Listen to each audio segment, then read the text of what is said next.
সুস্থ হৈছে প্ৰকৃতি। আহিন মাহৰ এই সময়তো ৰাজ্যত এতিয়া প্ৰচণ্ড গৰম।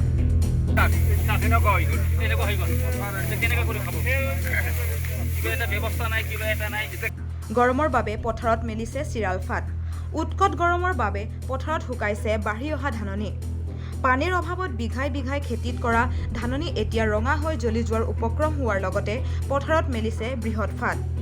আজিলৈ জলসিঞ্চন ব্যৱস্থাই ঢুকি নোপোৱা অঞ্চলটোৰ কৃষকসকলে একমাত্ৰ বৰষুণৰ পানীৰ ওপৰতে নিৰ্ভৰ কৰি খেতি কাৰ্য কৰিব লগা হৈছে।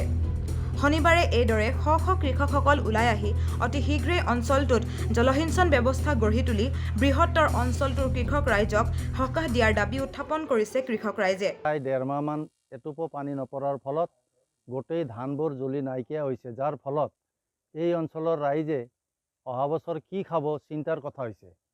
গতিকে আমি এইটোই বিচাৰোঁ যে বিভাগীয় কৰ্তৃপক্ষৰ ফালৰ পৰা এই অঞ্চলৰ কৃষকক, দুখীয়া কৃষকক যাতে সকাহ দিব পাৰে, জলসিঞ্চনৰ ব্যৱস্থা যাতে কৰি দিব পাৰে, অনতিপলমে আমি বিভাগীয় কৰ্তৃপক্ষক অনুৰোধ জনাইছোঁ।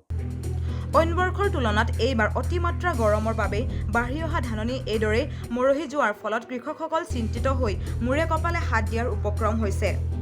বৃহত্তৰ নাগৰিজুলি অঞ্চলৰ গণেশপুৰ, ভাওৰাগুৰি, কুম্ভিঝাৰ, বাল্টিপাৰ, ইক্ৰাবিল আদি গাঁৱৰ লগতে বহু অঞ্চলত এতিয়া পথাৰত একেই পৰিৱেশ দেখা গৈছে।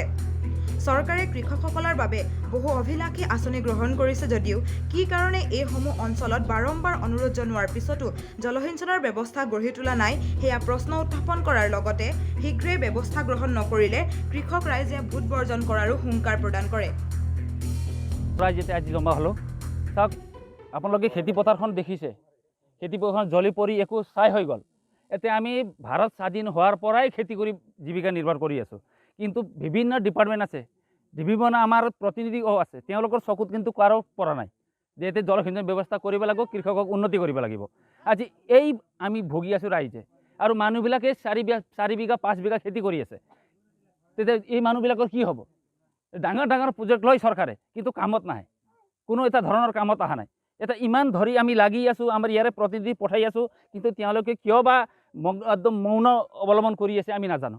বহুত কষ্ট কৰি আমাৰ নাংগৰিজুলি অঞ্চল যেটো 5টা গাঁও, ইক্ৰাবিল, গণেশপুৰ, কুম্ভিঝাৰ, বাল্টিপাৰ, ভাওৰাগুৰি, 5টা গাঁৱৰ দুখীয়া কৃষক বহুত কষ্ট কৰি আমি খেতি কৰিছিলোঁ। আগন্তুক দিনত বহুত বৰষুণ দিছিলে, পিছত এতিয়া 1.5 মাহ ধৰি বৰষুণ নাই। বৰষুণ নোহোৱাৰ কাৰণে আমাৰ যিখিনি কষ্টৰ ধান লগাইছিলোঁ এই চব জুই দৰে এতিয়া জ্বলি গ'ল। এতিয়া আমাৰ দুখীয়া কৃষকক বহুত কষ্ট কৰি, বহুত টকা পইচা খৰচ কৰি আমি কৰিছিলোঁ। মানে পানীৰ হাঁহ নচৰা অৱস্থা হৈছে। আজি আমি ইমান দুখ কষ্ট কৰি আমি খেতি কৰিলোঁ, কিন্তু আমাক খৰাং পৰিস্থিতিয়ে মানে 5খন গাঁৱৰ ৰাইজক জুৰুলাবোৰ কৰি দিলে। এতিয়া খেতি পথাৰত মানে দেচলাই মাৰি দিলে, জুই লগা অৱস্থা। গতিকে আমি এতিয়া কি কৰি যে আমি এই খেতিয়ক পৰিয়ালখিনি মানে পোহপাল দিম বা কেনেকৈ চলিম, মানে এতিয়া চিন্তাৰ বিষয় হৈছে। তামোলপুৰৰ পৰা সুমন গৰতুলাৰ ৰিপৰ্ট, PPN ডিজিটেল।